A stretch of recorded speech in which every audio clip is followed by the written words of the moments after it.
Good morning. I'm Lynn, and welcome to another day at Ewetopia Farms. We're in the heifer barn again this morning where our Suffolk breeding groups are, and this is the drinker that wasn't working yesterday. Arnie took out the heating element and got a new one and put it back in, and today when I stick my hand in here, it's actually nice and warm. So that's all fixed. These guys have plenty of fresh warm water, and now we'll head over to the coveralls because everyone here is looking really good, which is what we want to see when they're getting this close to lambing. Some of these guys could go as early as a month from now, so pretty soon it's going to be vaccinations for these guys. I just got to order my Glamvac 6 shots right now. Okay, we're heading out to the coveralls now. Already all the lambs are out here having a beano. It's a little slippery here today because we had more snow last night and we have a layer of ice under the snow. Hello. Okay, I see it. You too want your bottles. I get it. Let's go get your bottles. Come on then. Okay, we got 4 of them here. The other 2 are probably running around outside playing. We got a bale coming in.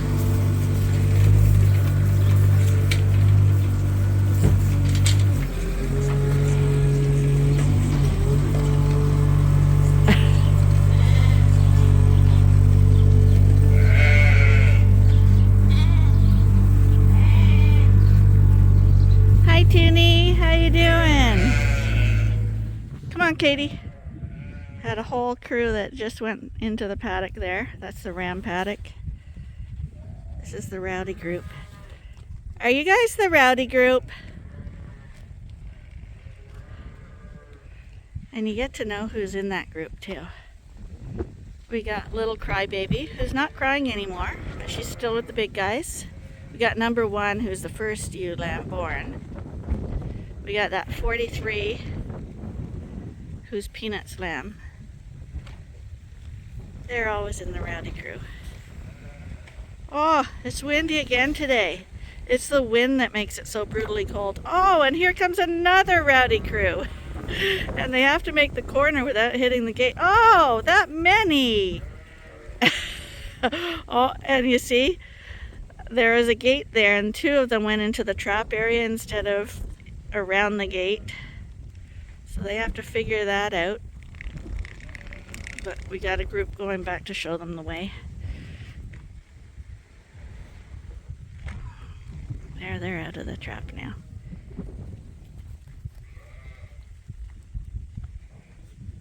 The farther they can run, the happier they are.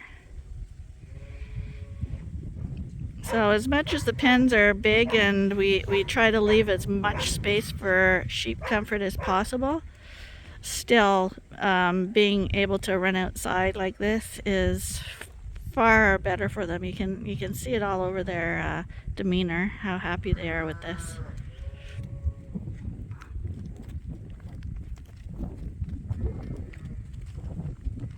Got some more joining that group. See, they're ranging farther and farther from Mom now, but they know where Mom is.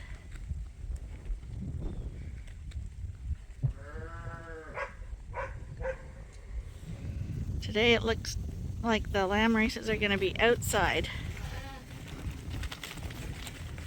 With a lot of skidding. Slow down, you guys. You're going to slide and fall.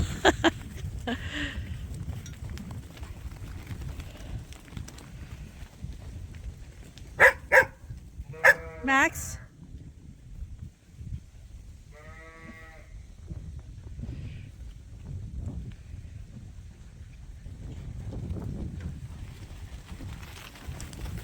You guys, is this fun? This is really fun. Stinky's actually a really nice lamb too. Nice stocky. You want him to look kind of stocky like that. We are going to do a video again talking about our Dorsets and what we're looking for. May not be what everyone's looking for, but it's what we look for.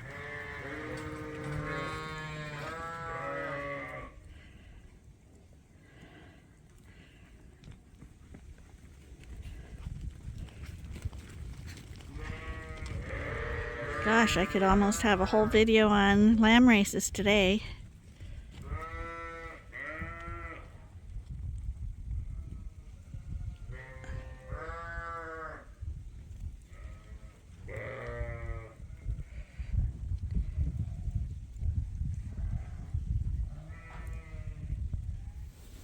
And here's Pinky's lamb. He's chowing down. So people hear me saying that I really like this guy, and I know a lot of you might be saying, what's so different between him and everyone else? I guess while he's sitting here nice and quietly, I can show you some things that make him nicer. See his body there? It looks like a rectangle. So from his shoulder down to his chest there, it's quite deep. And from the bottom of his chest back there, it follows a straight line, so he's deep all the way through his body. You want to see that because that's where all his organs are, his heart, his lungs, his stomach, everything that contributes to him growing into a healthy ram when he grows up. His back, you can see, it's totally straight. A lot of sheep will start to dip right in behind the shoulders here. And when they start dipping, their belly will sag down. And they'll lose their posture at that point. And if it was a ewe, for instance, that saggy back, as she has lambs year after year, it will start to sag more and more to almost to the point where her belly and udder are dragging along the floor. So you don't want to go there. You want to get that strong, it's called a top line. You want to have a strong top line there, and he's got that. These lambs all here that are right near him are also strong on their backs. But another thing that sets him apart is his butt cheeks. You see that he actually has some, whereas some won't have as much, like this guy beside him is much less meaty on the backside, and they're both ram lambs. What he also has, he's gonna walk away on me, is really thick bones, strong bones, and see how he stands there? Let's let these guys go by. See when he's standing there, he's got a good space between his knees, and the space is equal from the top of his legs all the way down.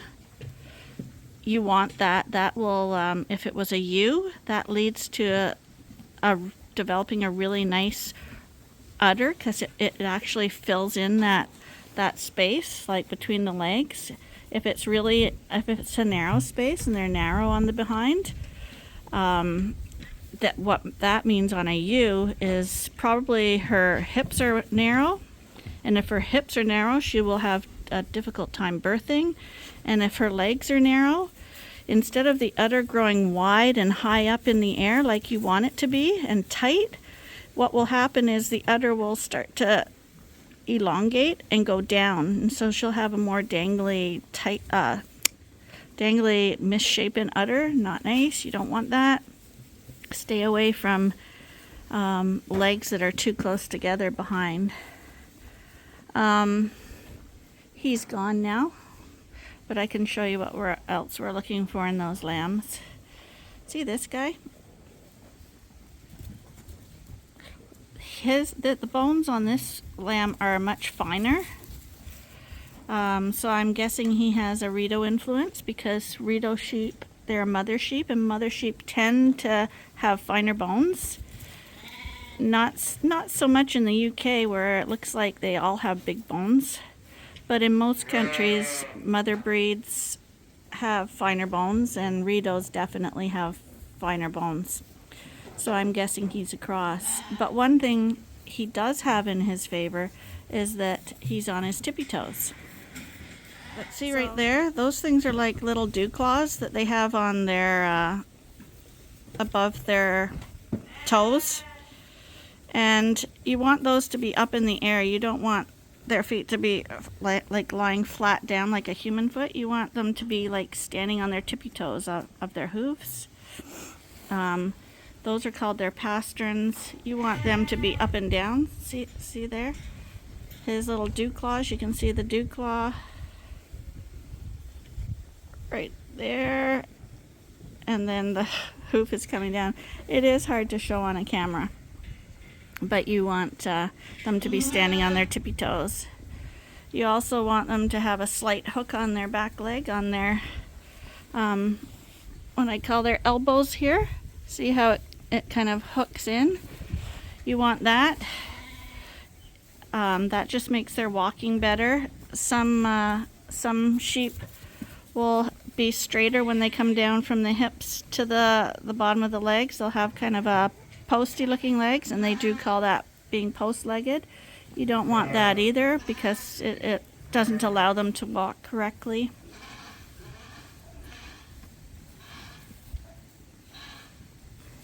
She'll stay here. This is a little ewe lamb. What we like about her is she's got woolly ears. And when choosing your replacement stock and breeding stock, you're also never going to be choosing the little cute one. A lamb that is far behind the others of equal age are something you want to stay away from. The runty ones, those are traits that you don't want to pass on to your flock. You want to pass on for those strong, solid, quick growing lambs that are going to pass that on to their offspring and create a really solid foundation for your flock. These little lambs, they'll either go to market or they'll go to pet homes. They wouldn't be sold as breeding stock.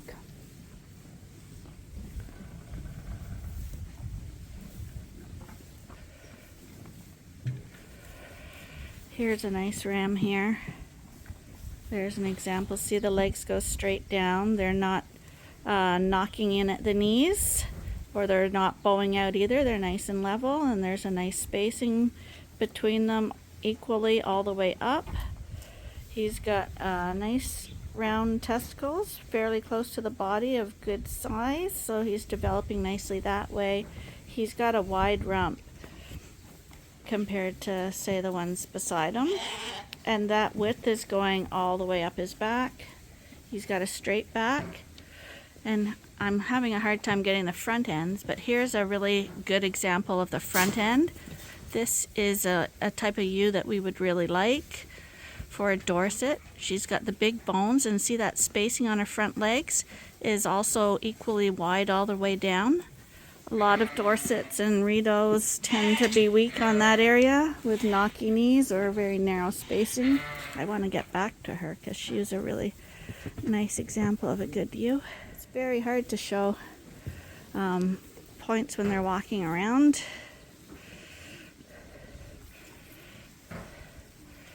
But those two there all have nice front legs. I'm trying to show you an example of a bad-legged one.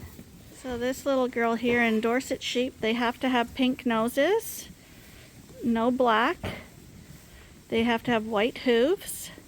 They have to have that little puff on their poll, and the poll is their kind of their forehead and the top of their head. Okay, this one's far away, but maybe she'll stay still, or he'll stay still, so I can tell you about the heads. Pink nose, wide muzzle. We want that woolly poll on his forehead and head. We want it to go onto his cheeks and under his chin, but we don't want it down around his nose, and preferably not around his eyes either. We want that bare face. Ah, and he has to jump off too. They just won't hold still for me, but here's a ram lamb. He has a nice Dorsety face, and his ears, you want the ears to be slightly tilted above horizontal. So you don't want them drooping down, and you don't want them straight up in the air like a Cheviot sheep would have. Just slightly above horizontal, like this one here. That's Pinky. She's got a really nice ears, and they've got a woolly edge to them. We're looking for that. Dorsets are also supposed to have woolly legs. So you can see how the wool goes right down her feet from the top to the bottom. In our sheep, the wool is getting quite obvious on all the lambs, because these are like second, third, fourth generation Dorsets, even the crosses. So they're losing their non-wool traits, because right now I'm seeing all woolly legs.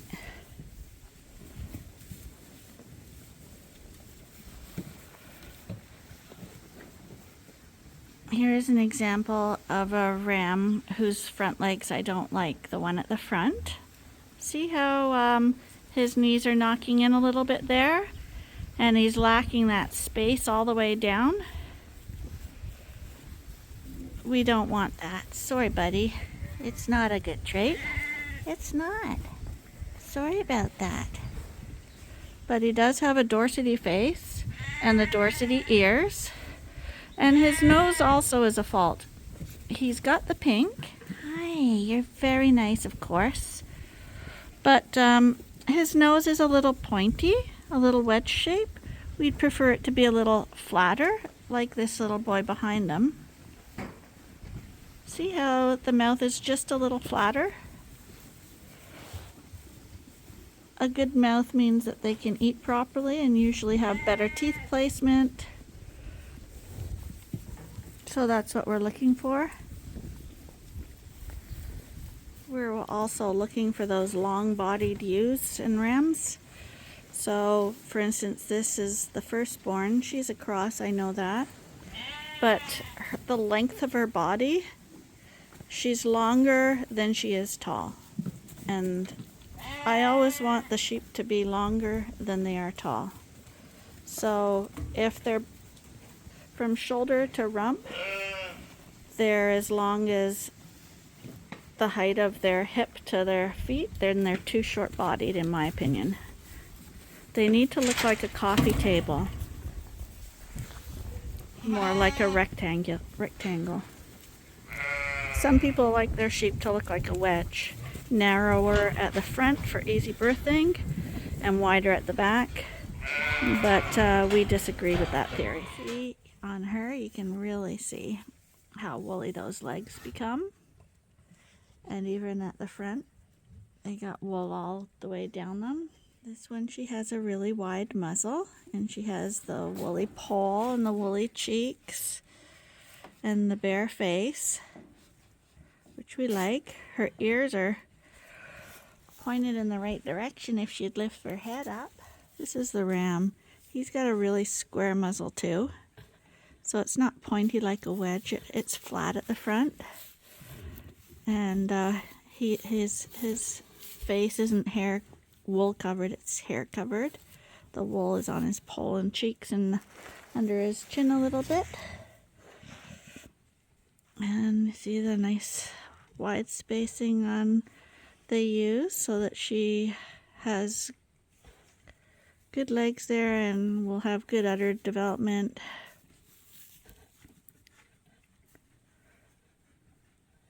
For conformation, you're looking for the same things on every type of sheep. You're looking for the back and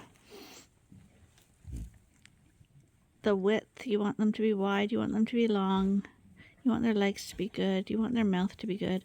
This sheep here I'm looking at is probably my least favorite in here. She is choky on her legs. I don't know how she's really here, but she's a little knock-kneed on the back. And if you see from her shoulder to her chest, the chest kind of goes up towards the shoulders. So she doesn't have the depth that we like to see in our sheep. This ewe, on the other hand, is really deep all the way along, and that's what we want to see. These are the older ewes, and you can see that they've got a little bit of wool on their ears, but they're much more bare than the lambs are. We're trying to bring back more wool on their ears as opposed to hair. But otherwise, that's a really nice Dorset here. Well, I think I mentioned all the traits that we're looking for in Dorsets. Arnie is working on fixing one of those broken gates that were getting broken from those mineral feeders hanging on them.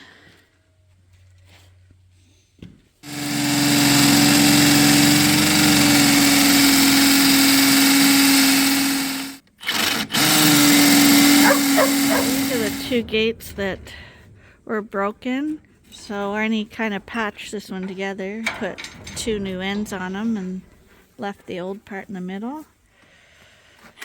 But he's raising it up a bit, so that's why he had to drill new holes into the wall. And this was the other one that was broken. They actually kept escaping out of here because the hole was getting so big. So that's fixed now too.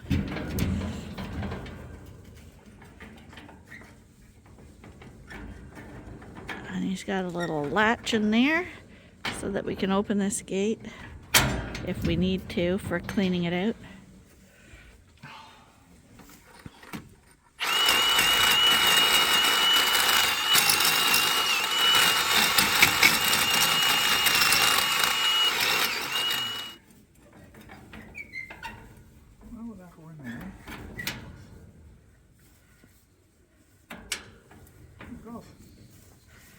There, so now it's locked in a little higher. Yeah, we'll just have to put something down below there. But again, this barn doesn't have, we lamb out in this barn, so if there are lambs running in here, you don't want it that high off the ground, but there will be manure pack. But this is the barn where we do the lambing, and we like to have all the lambs being raised in the coveralls just because they're a little healthier for lambs. These dark old barns don't breathe quite as well, even though we keep it as open as possible. So we're out of the Dorsets now. I thought we'd say goodbye while we're in visiting the ram lambs. Hi, you don't have to lean on me that heavily. You're gonna tip over my chair. You are. You're a silly boy. So for me and all the young guys here, thank you for watching, and I hope you'll join us again tomorrow for the next day at Ewetopia Farms. Bye for now.